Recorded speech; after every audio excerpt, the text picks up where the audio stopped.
Pernahkah kamu bertanya kepada dirimu sendiri, mengapa ada orang yang selalu berusaha berbuat baik, tetapi justru sering disakiti? Mengapa mereka yang jujur sering dimanfaatkan, sementara mereka yang licik justru tampak lebih mudah mendapatkan apa yang mereka inginkan? Apakah dunia memang tidak adil?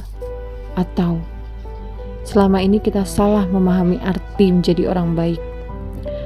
Hari ini kita akan membahasnya melalui sudut pandang filsafat kehidupan. Mungkin setelah selesai menonton video ini, cara pandangmu terhadap hidup tidak akan pernah sama lagi. Sebelum kita mulai, luangkan waktu untuk menekan tombol subscribe dan tuliskan di kolom komentar satu kata yang paling menggambarkan hidupmu saat ini. Mari kita mulai. Sejak kecil, kita diajarkan bahwa jika kita baik kepada orang lain, maka orang lain juga akan baik kepada kita. Kalimat itu terdengar indah, namun ketika dewasa, kenyataannya sering berbeda. Ada orang yang membantu tanpa pamrih, tetapi ketika ia membutuhkan pertolongan, semua menghilang. Ada orang yang selalu memaafkan, tetapi justru dianggap lemah. Ada orang yang rela berkorban, tetapi pengorbanannya dianggap biasa saja. Pada titik inilah banyak orang yang mulai kehilangan kepercayaan terhadap kebaikan. Namun, filsafat mengajarkan sesuatu yang berbeda. Para filsuf sejak ribuan tahun lalu memahami bahwa penderitaan bukanlah bukti kegagalan hidup. Justru, penderitaan sering menjadi tempat lahirnya kebijaksanaan. Bayangkan, sebuah pohon, semakin tinggi pohon itu tumbuh, semakin kuat pula angin yang menerpanya. Mengapa? Karena sesuatu yang besar selalu lebih banyak menerima tekanan. Begitu pula manusia.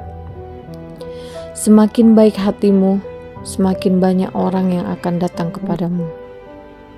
Sayangnya, tidak semua orang datang membawa ketulusan. Sebagian datang karena ingin memanfaatkan kebaikanmu. Disinilah letak kesalahan yang sering terjadi. Banyak orang mengira menjadi baik berarti selalu berkata iya, padahal tidak. Menjadi baik bukanlah berarti membiarkan dirimu dihancurkan. Menjadi baik bukan berarti mengorbankan harga dirimu. Menjadi baik juga bukan berarti harus menyenangkan semua orang. Filsafat Stoik mengajarkan bahwa kita tidak bisa mengendalikan tindakan orang lain. Yang bisa kita kendalikan hanyalah cara meresponnya. Jika seseorang menghina kita, hinaan itu bukanlah identitas kita. Jika seseorang mengkhianati kita, pengkhianatan itu adalah cerminan dirinya. Orang yang hatinya penuh kebencian akan melihat dunia dengan kebencian. Orang yang hatinya penuh kedamaian akan melihat dunia dengan ketenangan. Masalahnya, banyak orang menggantungkan kebahagiaannya pada penilaian orang lain. Mereka takut tidak disukai, takut dianggap jahat, takut mengecewakan orang. Akhirnya, mereka terus berkata iya, padahal hatinya menolak. Lama-kelamaan, mereka kehilangan dirinya sendiri.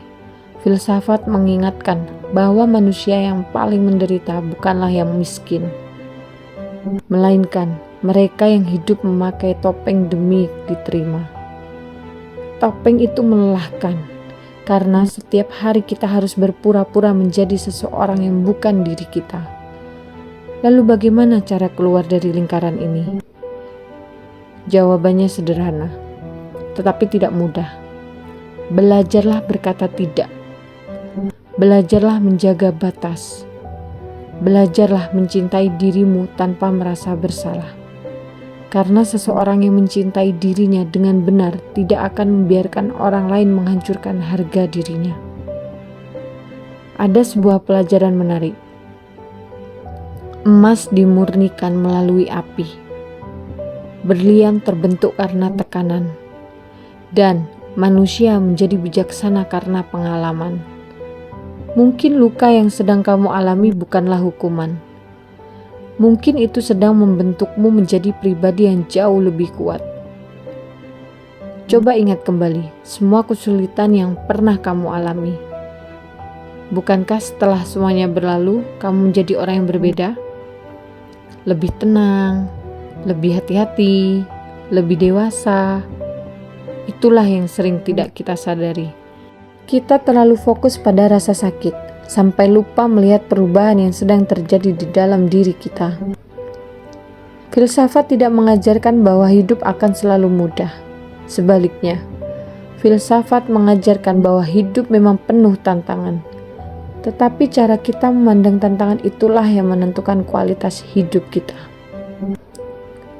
Bayangkan, dua orang berjalan di bawah hujan, yang satu mengutuk hujan, yang satu lagi menikmati aroma tanah yang basah.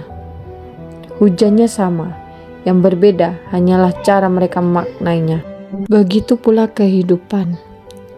Masalah yang datang kepadamu bisa menjadi alasan untuk menyerah, atau justru menjadi alasan untuk bertumbuh. Pilihan itu selalu ada, dan pilihan itu berada di tanganmu. Karena pada akhirnya hidup bukan tentang siapa yang paling kaya, bukan siapa yang paling terkenal, bukan juga siapa yang paling dipuji,